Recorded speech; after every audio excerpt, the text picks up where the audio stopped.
Evidence है, जो नया एविडेंस सामने आया है वो कॉन्ट्राडिक्ट करेगा तो केस खुल जाएगा।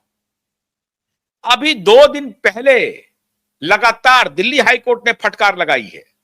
अदालतों में बड़े बड़े पुलिस के अधिकारी को, डीजीपी लेवल के अधिकारी को क्लास लगाई जा रही है। एसएसपी और डीआईजी, आईजी की तो बात ही छोड़ दीजिए, डीजीपी की क्लास लगाई जा रही है। और अदालत ने अपना मूड अब एग्रेसिव कर लिया है। इसीलिए कहते हैं मित्रों कि अगर कैप्टन ठीक हो तो उसका ट्रिकल डाउन इंपैक्ट होता है। ऊपर से ही पानी नीचे की तरफ बहता है, नीचे से पानी ऊपर की तरफ नहीं जाता है अनटिल अनलेस उसमें फोर्स ना लगाए तो ऊपर से जो पानी बह के नीचे आएगा तो ऊपर का पानी कितनी मात्रा में नीचे जाएगा, और ऊपर का पानी अगर निर्देश के रूप में जा रहा है तो सही निर्देश सही जगह तक पहुंच रहा है या नहीं पहुंच रहा है।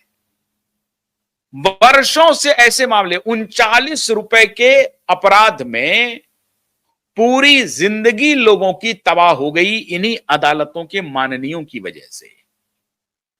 तो अब चीफ जस्टिस ऑफ इंडिया ने यह निर्णय ले लिया है कि इस तरह के प्रकरण कम से कम मेरे कार्यकाल में देखने को नहीं मिलने चाहिए कि 39 रुपए का किसी पर आरोप है और उसको 40 साल, 30 साल, 25 साल की सजा हो जाए और 39,000 करोड़ का फ्रॉड करने वाले यहां देश से भाग जाएं, यह नहीं चलेगा।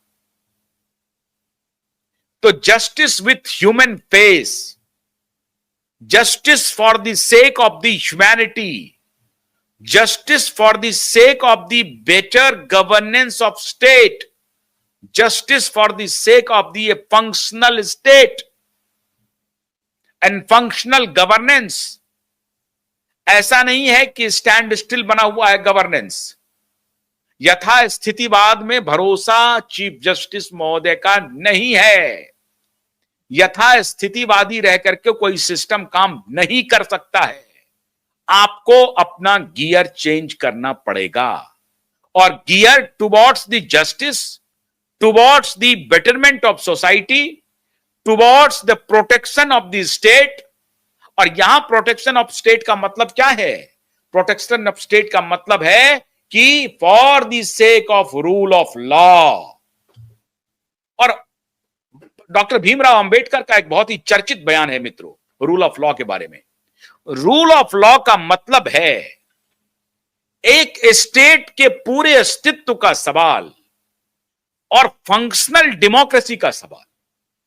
Functional democracy, if a country framed a rule of law and country is functioning under that frame 100%, it means the democracy is existing there 100%. और अगर ऐसा नहीं हो रहा है इसका मतलब है कि डेमोक्रेसी वहां खतरे में है। तो रूल ऑफ लॉ कितना महत्वपूर्ण है एक डेमोक्रेटिक सेटअप के लिए। Every step you need that kind of rule of law to protect your democracy. जो कानून हमें कहता है, अब वो कानून अच्छा है बुरा है उस पर बड़ी चर्चा के बाद कोई कानून बनता है, उसके लिए सदन कानून के लिए बना हुआ है, सदन में बहस होती है और सदन फिर उसको पास करता है। दोनों सदन, भारत में जो व्यवस्था है संसदीय व्यवस्था, उस संसदीय व्यवस्था के तहत दोनों सदन पास करके किसी बिल को, किसी विधेयक को, उस पर संस्तुति होगी और फाइनली प्रेसिडेंट ऑफ इंडिया के सिग्नेचर के बाद वो कानून का रूप ले लेगा। तो जो कॉन्स्टिट्यूशनल प्रावधान अभी तक हैं, जो हमारे फ्रीडम फाइटर ने, हमारे पूर्वजों ने जो बना के दिया कोड ऑफ कंडक्ट, और वो भी 2.5 साल 3 साल तक बहस करने के बाद, कॉन्स्टिट्यूंट असेंबली के बैठने के बाद, मेटिकुलसली डिस्कोर्स होने के बाद हमने अपने संविधान को अडॉप्ट किया 1950 में। और जब हमने उस कॉन्स्टिट्यूशन को अडॉप्ट कर लिया तो वही हमारी धर्म पुस्तक भी हो गई। तो जस्टिस सीजेआई कह रहे हैं कि वो जो हमारा कॉन्स्टिट्यूशन है वही हमारा धर्म पुस्तक है, और उसके बाद जो फिर नए कानून बन के आए हैं जिसको संसद ने पारित किया है, संसद का अनुमोदन है, उस कानून के फ्रेमवर्क के तहत हमें अपने को पारदर्शी, निष्पक्ष और निर्भीक, निडर तीनों तरीके से फंक्शन करना पड़ेगा। और रूल ऑफ लॉ का असली कस्टोडियन जुडिशरी है। रूल ऑफ लॉ का असली कस्टोडियन अगर आप कहेंगे तो जुडिशरी है। क्यों? क्योंकि जो रूल ऑफ लॉ बनाने वाले हैं ना, लॉ मेकर्स, समटाइम्स वो खुद लॉ मेकर्स ही अपने कानून को तोड़ देते हैं। और आप तो जानते हैं आजकल लॉ मेकर्स की क्या स्थिति है। लॉ मेकर्स में बहुत सारे लॉ ब्रेकर्स पहुंच गए हैं। तो लॉ ब्रेकर्स अगर लॉ बनाएंगे तो उसमें हो सकता है कुछ त्रुटियां भी हो जाएं, या अगर लॉ ब्रेकर्स ने अच्छे लॉ बना दिए, मान लीजिए उन्होंने पर्सनल कुछ लॉ ब्रेक किया हुआ हो, लेकिन जब सामूहिक रूप से कोई कानून बन रहा है तो उसमें सामूहिकता का इंडिकेशन है, सामूहिकता का प्रतिफल है। तो एक इंडिविजुअल लॉ ब्रेकर भी उसमें शामिल है, लेकिन चूंकि वो सामूहिकता में कानून बनी है तो वो जो लॉ बन करके आ गया है तो फिर वो लॉ हो गया है। तो उस लॉ का प्रोटेक्शन करना अदालत की जिम्मेदारी है। भले ही लॉ मेकर, जो कि लॉ ब्रेकर भी एक आध दो हो जाते हैं, अगर वो एक आध दो लॉ मेकर हो गए हैं और फिर जब लॉ बन गया है उसके बाद भी वो लॉ ब्रेकर बन गए हैं, तो ऐसी हालत में लॉ की सुरक्षा कौन करेगा, उसकी गारंटी कौन लेगा? वैसी हालत में लॉ की सुरक्षा, उसकी गारंटी जुडिशरी करती है, वही कस्टोडियन है। और इस सबको दिखाने के लिए किसका काम है? मीडिया का। इसीलिए मीडिया वाले कहते हैं कि we are not under you.